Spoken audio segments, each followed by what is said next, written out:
Our next speaker is Philip Valenti, followed by Alita Dupree. Philip Valenti, President of TWU Local 106 Transit Supervisors Organization. The MTA has a money mismanagement problem and an obvious disdain for supervisors.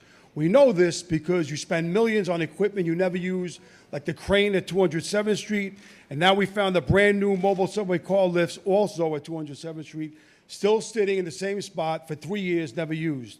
You spend millions on this.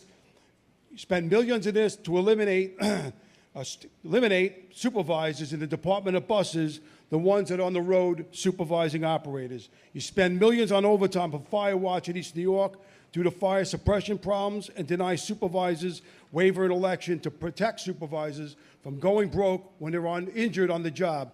You flood the mechanics at the Zariga Training Center with overtime every day. At the same time, you change work practices on the supervisors at Zariga to try and cut our overtime. And we grieve it. You send managers into arbitration to lie in a desperate attempt to win at all costs. You spend $10 million on a contract with work partners to administrate FMLA, and FMLA filings increased tenfold, when the supervisors could have done this work at a fraction of the cost. You spend $100 million on a new bus command center and bus radio system, and the bus radio system is failing 40% of the time with drop calls and bad connections, putting the bus operators at risk.